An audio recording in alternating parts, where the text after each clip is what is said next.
औज़ुबिल्लाहिमिनश्शैतानिर्रजीम बिस्मिल्लाहिर्रहमानिर्रहीम। अस्सलाम वालेकुम डियर स्टूडेंट्स। मैं professor Umar Zameer from government premier college, lecturer accounting.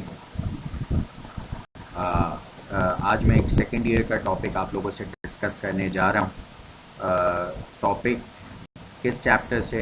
Chapter है अकाउंटिंग फॉर कंपनी और टॉपिक है एप्रोप्रिएशन ऑफ रिटेन अर्निंग्स, जिसको हम डिस्पोजल ऑफ नेट इनकम भी कह सकते हैं बेटा। जैसा कि तुम लोग को पता है बेटा, ये मेन चैप्टर है सेकेंड ईयर का अकाउंटिंग फॉर कंपनीज का, और इस चैप्टर के अंदर एक्चुअली दो टॉपिक्स हैं। एक टॉपिक है issuance of shares and debentures, और दूसरा टॉपिक जो अभी हम डिस्कस करने जा रहे हैं that is appropriation of retained earnings. तो आज का जो हमारा टॉपिक है that is appropriation of retained earning.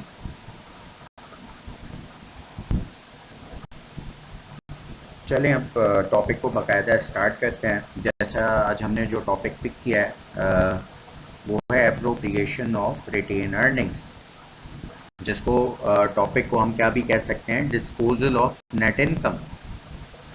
इस चैप्टर के अंदर बेटा, इस टॉपिक के अंदर हम ये सीखेंगे, क्योंकि टॉपिक जो है वो कंपनी से रिलेटेड है, तो हम इस टॉपिक के अंदर ये सीखने जा रहे हैं कि कंपनी जो है वो अपनी इनकम को किस तरह डिस्पोज करती है, वो अपनी इनकम को कहाँ कहाँ एप्रोप्रिएट करती है। यानी आम अल्फाजों में हम ये इस चैप्टर के अंदर सीखने जा रहे हैं कि कंपनी अपनी इनकम को किस तरह डिस्ट्रीब्यूट करती है, वो क्या प्रोसीजर होता है, कंपनी क्या करती है इनकम अर्न करने के बाद, उसको कहाँ पार्क करती है, कहाँ एप्रोप्रिएट करती है, कहाँ डिस्ट्रीब्यूट करती है। तो हम ये प्रोसीजर सीखने जा रहे हैं बेटा। लेकिन अगर तुम लोग थोड़ा सा गौर करो, अगर मैं तुम लोग के माइंड को थोड़ा सा रिकॉल करवाऊं, ये इनकम की डिस्ट्रीब्यूशन हम बेटा पार्टनरशिप में भी सीख चुके हैं। पार्टनरशिप में हमने एक टॉपिक पढ़ा था, partnership distribution of profit and loss. उसमें हमने क्या सीखा था कि पार्टनर्स इनकम को किस तरह डिस्ट्रीब्यूट करते हैं। तो इसी तरह अब यहाँ पे हम सीखने जा रहे हैं कि कंपनी अपनी इनकम को किस तरह डिस्ट्रीब्यूट करती है। तो भाई कंपनी क्या करती है, देखो, जैसी company at the end of the year अपनी इनकम स्टेटमेंट बनाती है, और इनकम स्टेटमेंट बनाने के बाद जब अपने रेवेन्यूज और एक्सपेंसेस को मैच करती है, और जब पता लग जाता है कि कंपनी को कितनी इनकम हो गई है, तो अब उसका फिर इनकम का क्या किया जाता है। तो बेटा एक बात याद रखना हमेशा कि कंपनी अपनी इनकम को सबसे पहले तो एक अकाउंट में रिटेन करती है, अपनी इनकम को एक अकाउंट में ट्रांसफर करती है, जिसको हम रिटेन अर्निंग्स अकाउंट कहते हैं। और ये काम सिर्फ कंपनी करती है, ना तो सोल प्रोप्राइटरशिप करती है, ना पार्टनरशिप बिजनेस करता है। ये काम सिर्फ कंपनी करती है, अपनी इनकम को एक अकाउंट में पार्क करती है, रिटेन करती है, जिसको हम रिटेन अर्निंग अकाउंट कहते हैं। तो कंपनी की इनकम डायरेक्टली डिस्ट्रीब्यूट नहीं होती, बल्कि एक अकाउंट में पार्क हो जाती है, रिटेन हो जाती है। रिटेन मतलब रखना, होल्ड करना। तो कंपनी अपनी इनकम को एक अकाउंट में होल्ड करती है, जिसको हम रिटेन अर्निंग अकाउंट कहते हैं। जबकि ये काम पार्टनरशिप या सोल प्रोप्राइटरशिप में नहीं होता, उसमें इनकम डायरेक्टली पार्टनर्स के कैपिटल्स में या ओनर के कैपिटल में ट्रांसफर हो जाती है। बट यहाँ पे ऐसा नहीं है, कंपनी अपनी इनकम को एक अकाउंट में ट्रांसफर करती है, which is called retained earning account. और ये अकाउंट नॉर्मली आपको कंपनी अकाउंट्स में मिलेगा बेटा। तो इनकम को सबसे पहले क्या किया जाता है, एक अकाउंट में ट्रांसफर कर दिया जाता है, जिसको हम रिटेन अर्निंग अकाउंट कहते हैं। और जब इनकम रिटेन अर्निंग अकाउंट में चली जाती है, फिर कंपनी की मैनेजमेंट यानी बोर्ड ऑफ डायरेक्टर्स फिर डिसाइड करते हैं कि इस रिटेन अर्निंग अकाउंट को वो देखते हैं कि कितना अमाउंट ट्रांसफर हो गया है और इस अकाउंट के अंदर कितना बैलेंस टोटल हो गया है। फिर वो ये डिसाइड करते हैं कि इस अमाउंट का क्या करना है बेटा।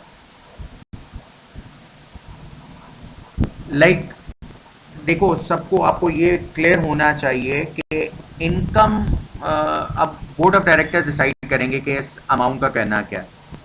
तो नॉर्मली देखो, इनकम पे सबसे पहला राइट तो हमें पता है कंपनी के ओनर्स का होता है, यानी बिजनेस के मालिक का होता है। और एज वी नो कि कंपनी के मालिक यानी ओनर कौन है, शेयर होल्डर्स। तो सबसे पहले तो उनका राइट बनता है। तो सबसे पहले जो डायरेक्टर्स होते हैं रिटेन अर्निंग में से कुछ अमाउंट शेयर होल्डर को एज ए प्रॉफिट डिक्लेयर करते हैं, प्रॉफिट निकाल देते हैं। तो रिटेन अर्निंग का सबसे पहला हिस्सा जो निकाला जाता है वो शेयर होल्डर के लिए निकाला जाता है। और रिटेन अर्निंग का वो हिस्सा जो शेयर होल्डर के लिए निकाला जाता है उसको हम टेक्निकली क्या कहते हैं, डिविडेंड्स। तो सबसे पहले तो डिविडेंड्स निकाली जाती हैं बेटा, डिविडेंड को निकाला जाता है। और डिविडेंड यानी डिविडेंड किसको कहते हैं, डिविडेंड प्रॉफिट के उस हिस्से को यानी प्रॉफिट के वो हिस्से को कहते हैं जो हम शेयर होल्डर के लिए निकालें। यानी प्रॉफिट का वो पार्ट जो हम सेट असाइड करें किसके लिए बेटा, शेयर होल्डर के लिए, that amount is called dividends. अच्छा, यहां पे मैं तुम लोग को बताता चलूं बेटा, डिविडेंड्स निकालते वक्त आपको ये पता होना चाहिए कि डिविडेंड्स दो किस्म के होते हैं। One is called cash dividend and another is called stock dividend. अच्छा, अब इन दोनों में फर्क क्या है बेटा? डिविडेंड मैंने क्या बताया, प्रॉफिट का वो हिस्सा जो शेयर होल्डर के लिए निकालते हैं। अच्छा, हम शेयर होल्डर को प्रॉफिट जो देते हैं, प्रॉफिट का जब भी कोई हिस्सा देते हैं तो हम दो फॉर्म में दे सकते हैं। हम या तो प्रॉफिट कैश की फॉर्म में दे सकते हैं शेयर होल्डर को, या प्रॉफिट की जगह हम कंपनी के शेयर्स इशू कर सकते हैं उनको। एज वी नो कि कंपनी के शेयर की एक वैल्यू है, और जैसे हमने पढ़ा भी है, हम लोगों ने अपनी बेसिक्स में पढ़ा भी था कि कंपनी का एक ऑर्डिनरी शेयर जो होता है उसकी एटलीस्ट जो पार वैल्यू होती है वो 10 रुपये होती है। तो शेयर की भी एक कीमत है। तो कभी कभार कंपनी प्रॉफिट जो है वो कैश की फॉर्म में नहीं देती, शेयर्स की फॉर्म में देती है। तो बेटा अगर प्रॉफिट कैश की फॉर्म में दिया जाता है तो that is called cash dividend. अगर प्रॉफिट शेयर्स की फॉर्म में दिया जाता है तो that is called stock dividend. तो सबसे पहले रिटेन अर्निंग अकाउंट में से डिविडेंड्स को निकाला जाता है बेटा, डिविडेंड्स निकाले जाते हैं, डिक्लेयर किए जाते हैं। अच्छा, यहां पे एक बात याद रखना कि कंपनी सारा का सारा रिटेन अर्निंग का अमाउंट डिविडेंड्स में नहीं निकाल देती। कंपनी जो है, क्योंकि कंपनी एक बड़ी ऑर्गेनाइजेशन है, उसको चलाने के लिए डायरेक्टर्स को पता होता है कि हमें कुछ अभी रिटेन अर्निंग का कुछ अमाउंट यानी ज़्यादातर अमाउंट या कुछ हिस्सा अमाउंट जो रिटेन अर्निंग का वो रिजर्व्स के लिए भी निकालना है। तो अगर आप अपनी पिक्चर में देखो, डिविडेंड्स के बराबर में लिखा हुआ है रिजर्व्स। तो रिटेन अर्निंग का जो डायरेक्टर्स का नॉर्मली दूसरा डिसीजन होता है वो निकाला जाता है रिजर्व भी निकाला जाता है। कंपनी रिटेन अर्निंग से कुछ अमाउंट रिजर्व भी रखती है अपने पास। अब वो रिजर्व क्यों रखती है भाई? रिजर्व के डिफरेंट रीजन, डिफरेंट पर्पसेस हो सकते हैं। कुछ पर्पसेस मैंने आपके सामने लिखे हैं। रिजर्व फॉर प्लांट एक्सपेंशन के लिए रिजर्व निकाला है कंपनी ने, फॉर बिल्डिंग एक्सटेंशन के लिए। बिल्डिंग यानी प्लांट एक्सपेंशन का मतलब क्या है कि कंपनी ये फोर्सी कर रही है कि फ्यूचर में जैसे हमारे प्रोडक्ट की डिमांड बढ़ती जा रही है, हमारा बिजनेस एक्सपेंड होता जा रहा है, तो इसके लिए हमें अपने प्लांट की एक्सपेंशन करनी होगी, बिल्डिंग को बढ़ाना होगा, एक्सटेंशन करनी होगी। तो उसके लिए रिजर्व निकाल के रख लिया कंपनी ने। इसी तरह reserve for contingencies, future losses that may or may not be happen, अभी से निकाल के रख लिया। हम एक्सपेक्ट करते हैं जैसे कोई भी नागहानी वाकयात हो सकते हैं, जैसे जो मैं पता है आजकल क्या एक पैंडेमिक कोविड की वजह से हम देख सकते हैं पूरी इकॉनमी पे इफेक्ट पड़ा हुआ है। तो इस वजह से देख रहे हो तुम कंपनीज की कंडीशन बहुत ख़राब हो रही हैं। तो इसलिए ये बेहतर होता है कि कंपनी अगर फ्यूचर के लिए कुछ अमाउंट पहले से निकाल के रख ले जो उसको इन ऐसी पेंडेमिक सिचुएशन में उनको हेल्प करें, उनके पास कुछ ना कुछ रिजर्व हो। इसी तरह रिजर्व फॉर इनकम टैक्स बेटा, टैक्स के लिए हम निकाल के रख लें रिजर्व। हम देख रहे हैं कि कंपनी गवर्नमेंट टैक्सेस बढ़ाने जा रही है। अगर हम प्रॉफिट ज़्यादा कमाएंगे टैक्स ज़्यादा लगेगा, या टैक्स रेट बढ़ने वाला है, तो उसके लिए अभी से हम रिजर्व निकाल के रख लेते हैं। इसी तरह रिजर्व निकाला जा सकता है for the debenture redemption. Debentures क्या है? It's a liability, it's a bond. Company हमें पता है डिवेंचर इशू करती है और पब्लिक से लोन लेती है, और एक ना एक दिन फिर वो लोन हमें रिडीम करने होते हैं, रीपे करने होते हैं। तो हो सकता है नेक्स्ट ईयर डिबेंचर रिडीम होने जा रहे हैं, रीपे होने जा रहे हैं, तो उसके लिए हमने पहले से रिजर्व निकाल लिया। तो कंपनी, मैंने क्या बताया, सारा का सारा डिविडेंड नहीं देती, अपने पास रिजर्व भी निकालती है, अच्छी प्लानिंग होती है कंपनी के लिए, तो कंपनी ये सारे रिजर्व निकालती है। और यहाँ पे मैं एक और बात बताता हूँ कि रिटेन अर्निंग में ये सारा अमाउंट कहाँ आ रहा है, डिविडेंड में अमाउंट किस अकाउंट से ट्रांसफर हो रहा है, रिटेन अर्निंग अकाउंट से। रिजर्व कहाँ से निकाला जा रहा है, रिटेन अर्निंग अकाउंट में। और रिटेन अर्निंग अकाउंट में कहाँ से अमाउंट आया, इनकम से अमाउंट ट्रांसफर हुआ बेटा। अच्छा, यहाँ पे देखो तीसरा पार्ट भी मैंने किया हुआ है, दैट इज अनएप्रोप्रिएटेड रिटेन अर्निंग। ये पार्ट क्या है बेटा, हम कुछ अमाउंट सारा का सारा अप्रोप्रिएट नहीं कर देते, कुछ ना कुछ अमाउंट हम अब रिटेन अर्निंग में छोड़ देते हैं, अनएप्रोप्रिएटेड होता है। यानी देखो डिविडेंड्स में तो हमने बताया कि ये अमाउंट हम किसके लिए निकाल रहे हैं, रिजर्व में तो हमने बताया हम किसके लिए, पर्पस क्या है, लेकिन कुछ अमाउंट हम रिटेन अर्निंग में अनएप्रोप्रिएटेड छोड़ देते हैं, यानी अनएलोकेटेड छोड़ देते हैं, कोई इसकी एलोकेशन नहीं करता है। तो वो जो पार्ट बच जाता है that is called unappropriated retained earning. Is it clear?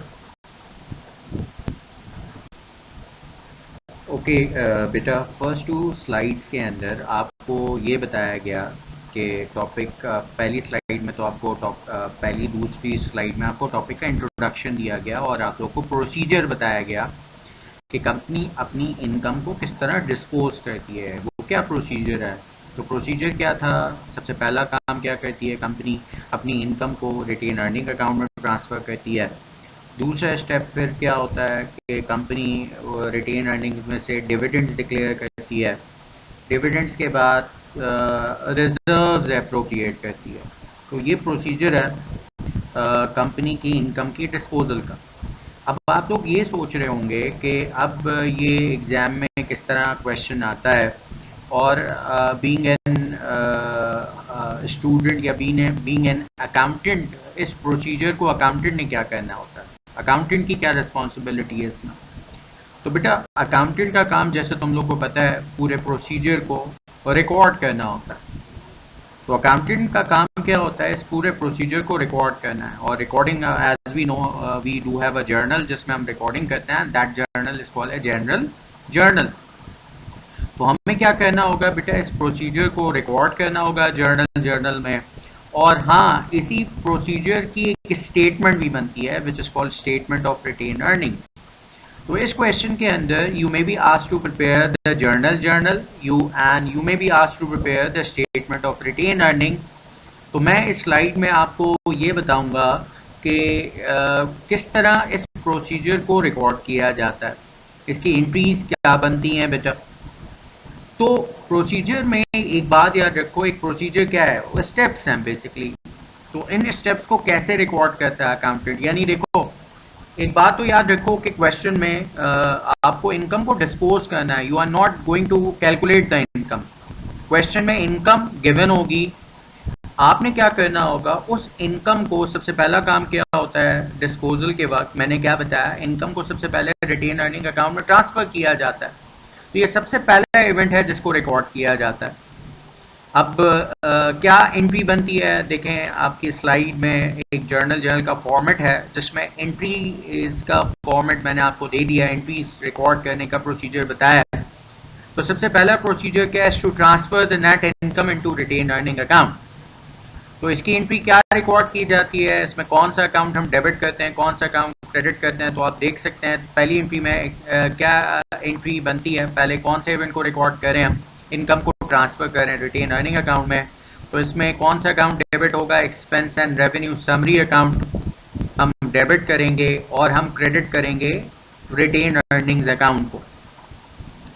अब रिटेन अर्निंग्स अकाउंट क्रेडिट क्यों हो रहा है, इसकी नेचर क्या है, क्योंकि देखो as we know being an accountant तुम्हें पता है किसी अकाउंट को डेबिट और क्रेडिट उसकी नेचर वाइज करता है, नेचर ऑफ अकाउंट पता होना चाहिए, और obviously rules of debit and credit. तो रिटेन अर्निंग्स अकाउंट यहाँ पे मैं आप बताता चलूँ, retained earning account is a shareholder equity, owners equity है। तो हम क्या करें, अगर इनकम को रिटेन अर्निंग अकाउंट में ट्रांसफर कर रहे हैं तो रिटेन अर्निंग अकाउंट क्या हो रहा है, इंक्रीज हो रहा है। और एज वी नो जब रिटेन अर्निंग अकाउंट बढ़ता है तो किस साइड पे रिकॉर्ड होता है, यानी ओनर्स इक्विटी बढ़ती है तो किस साइड पे रिकॉर्ड होती है, क्रेडिट साइड पे। तो जब हम इनकम को ट्रांसफर कर रहे हैं रिटेन अर्निंग अकाउंट में तो हमारा रिटेन अर्निंग अकाउंट बढ़ रहा है, तो इसलिए वो क्रेडिट साइड पे रिकॉर्ड होगा। और डेबिट हम किस अकाउंट को करें, expense and revenue summary account. और ये अकाउंट क्यों यूज करें, इसी अकाउंट के थ्रू हमने याद है अपनी इनकम या लॉस को कैलकुलेट किया होगा। जब हमने अपने रेवेन्यूज और एक्सपेंसेस को क्लोज किया होगा तो हम किस अकाउंट की हेल्प लेते थे, याद है ना, expense and revenue summary account. तो इससे पहले भी expense and revenue summary debit और क्रेडिट होके जो नेट इनकम आ चुकी है, अब इस नेट इनकम को हम ट्रांसफर करें रिटेन अर्निंग अकाउंट में। इसलिए क्या करें, एक्सपेंस एंड रेवेन्यू समरी को डेबिट करें, रिटेन अर्निंग अकाउंट को क्रेडिट करें। तो पहली एंट्री यही बनती है इसमें, जब हम इनकम को रिटेन अर्निंग अकाउंट में ट्रांसफर करते हैं। अब दूसरी एंट्री में मैंने क्या बताया, क्या प्रोसीजर है इसके बाद। अब सबसे पहले तो डायरेक्टर्स क्या डिसाइड करते हैं, डिविडेंड्स डिक्लेयर करते हैं। और डिविडेंड्स कहाँ से डिक्लेयर होते हैं, किस अकाउंट में से निकाले जाते हैं, रिटेन अर्निंग अकाउंट में से निकाले जाते हैं। तो जब आप डिविडेंड्स डिक्लेयर करेंगे यानी डिविडेंड्स निकालेंगे रिटेन अर्निंग अकाउंट में से, तो रिटेन अर्निंग अकाउंट क्या हो जाएगा, कम हो जाएगा। तो और as we know retained earning account कम होगा तो डेबिट साइड पे रिकॉर्ड होगा, ओनर्स इक्विटी कम होती है तो डेबिट साइड पे रिकॉर्ड होगी। और ये दोनों डिविडेंड्स क्या हो जाएंगे, credit. Cash dividend and stock dividend credit हो जाएंगे, क्योंकि अभी हमने इसको डिक्लेयर किया है, पे नहीं किया, तो अभी एज ए लायबिलिटी हम इनको क्रेडिट कर रहे हैं।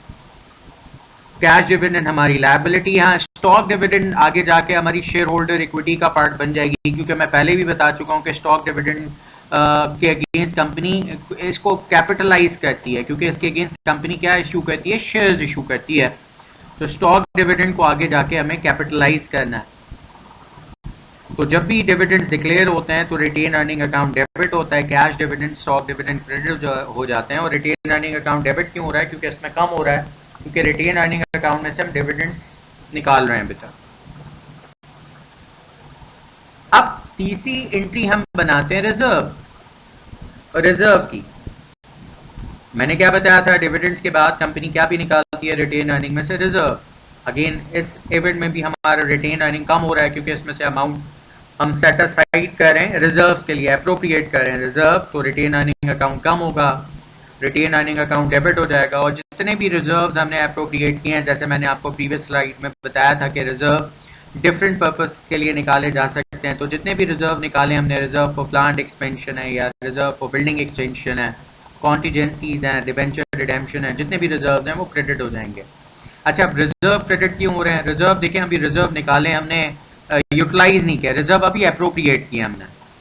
रिजर्व यूटिलाइज कब होंगे, जब पर्पस आएगा। अभी तो हमने सिर्फ रिजर्व निकाले हैं, तो जब तक रिजर्व बेटा यूटिलाइज नहीं होते, रिजर्व भी शेयर होल्डर इक्विटी का पार्ट होते हैं, ये भी ओनर्स इक्विटी में आते हैं। इसलिए अभी ओनर्स इक्विटी बढ़ रही है, रिजर्व निकाल रहे हैं, तो इसलिए रिजर्व बढ़ रहे हैं, रिजर्व इसलिए क्रेडिट साइड पे रिकॉर्ड होगा।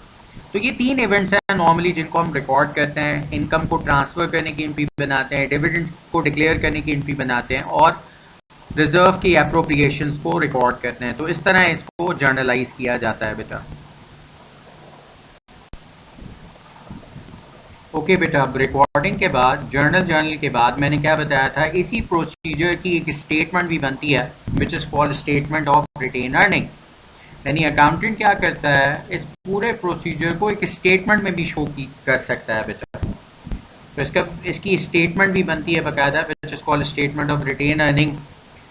यानी कंपनी जब at the end of the year अपनी फाइनेंशियल स्टेटमेंट्स बनाती है, तो उसमें अकाउंटेंट का काम एक ये स्टेटमेंट भी शो करना होता है। और ये स्टेटमेंट आपको कंपनी की बुक्स में, कॉर्पोरेशन की बुक्स में मिलेंगी। स्टेटमेंट ऑफ रिटेन अर्निंग ना तो सोल प्रोप्राइटरशिप बनाती है ना पार्टनरशिप बनाती है, ये स्टेटमेंट सिर्फ आपको कंपनीज के अकाउंट्स में मिलेगी। और इस स्टेटमेंट के अंदर भी आप अपना पूरा वही प्रोसीजर शो कर रहे हैं अपनी इनकम की डिस्पोजल का। तो अब ये स्टेटमेंट अगेन आपको भी बनानी होगी, पेपर में आपसे पूछी जा सकती है कि इस पूरे प्रोसीजर को स्टेटमेंट की फॉर्म में शो करें। अब इस स्टेटमेंट का क्या फॉर्मेट है, इसका फॉर्मूला क्या है आपके सामने है बेटा। तो ये स्टेटमेंट स्टार्ट होती है, इसका फॉर्मूला स्टार्ट होता है रिटेन अर्निंग्स के ओपनिंग बैलेंस से। अब ये ओपनिंग बैलेंस मैंने क्या बताया था, आप ज़्यादा सारा का सारा अमाउंट रिटेन अर्निंग से डिविडेंड्स में नहीं निकाल देते, रिजर्व में नहीं निकाल देते, कुछ अमाउंट आप रिटेन अर्निंग अकाउंट में छोड़ देते हैं। तो एज वी नो, अगर रिटेन अर्निंग में आपने छोड़ा है तो that is the retained earning में ऑलरेडी एक बैलेंस मौजूद होता है जो लास्ट ईयर अनएप्रोप्रिएटेड होता है, और नेक्स्ट ईयर में वो फिर ओपनिंग बैलेंस कंसीडर किया जाता है। तो आप देखिएगा क्वेश्चन में नेट इनकम के साथ साथ रिटेन अर्निंग का बैलेंस भी गिवन होता है, that would be retained earning opening balance, क्योंकि ये बैलेंस जो गिवन होगा आपको इनकम को डिस्ट्रीब्यूट करने से पहले गिवन होगा, तो ये लास्ट ईयर का एंडिंग होगा, इस ईयर का ओपनिंग बैलेंस कंसीडर किया जाएगा। तो स्टेटमेंट में सबसे पहले उस बैलेंस को मेंशन करना होता है बेटा। इसकी वैल्यू आगे लिखेंगे हम सेकंड कॉलम में। अच्छा, इस स्टेटमेंट की वर्किंग जो होगी, फॉर्मूला जो सॉल्व होगा, उसके लिए हम 2 कॉलम्स यूज करेंगे, फर्स्ट एंड सेकंड कॉलम्स। इसकी अमाउंट हम ले जाएंगे सेकंड कॉलम के अंदर। फिर इस साल की इनकम जो करंट ईयर इनकम है वो इसके अंदर ऐड कर ली जाती है रिटेन अर्निंग में। जैसे हमें पता है इनकम को हम ट्रांसफर करते हैं इनकम रिटेन अर्निंग में, यानी ट्रांसफर करें यानी रिटेन अर्निंग बढ़ गई, इसलिए हम इसको एज ए फॉर्मूला इसको ऐड करेंगे। तो फिर हमारे पास क्या आ जाती है, टोटल रिटेन अर्निंग्स। और फिर टोटल रिटेन अर्निंग्स में से जैसे मैंने आपको बताया था डिविडेंड्स और रिजर्व्स निकाले जाते हैं। निकालें यानी रिटेन अर्निंग कम हो रही है, इसलिए जितने भी डिविडेंड्स करंट और रिजर्व आपने करंट ईयर में डिक्लेयर और अप्रोप्रिएट करें उसको आपने इसमें से लेस करना है। तो पहले तो आपने क्या करना है, करंट ईयर के जितने भी डिविडेंड्स हैं like cash dividends, stock dividend, जितने भी रिजर्व्स निकालें आपने, उनको पहले आपने फर्स्ट कॉलम में लिखना है। फिर इनका टोटल करके आप सेकंड कॉलम में लेंगे, that will be your total dividends and reserves. और फिर टोटल डिविडेंड और रिजर्व्स को आप माइनस कर देंगे, किस में से माइनस कर देंगे, आप टोटल रिटेन अर्निंग्स में से माइनस कर देंगे, जो वैल्यू आपके पास ऊपर होगी। और फिर जो अमाउंट बच जाएगा that will be the unappropriated retained earning, यानी इस साल का वो रिटेन अर्निंग का एंडिंग बैलेंस होगा। तो ये formula statement of retained earning का जो हमें यूज करना पड़ेगा while preparing the statement of retained earning.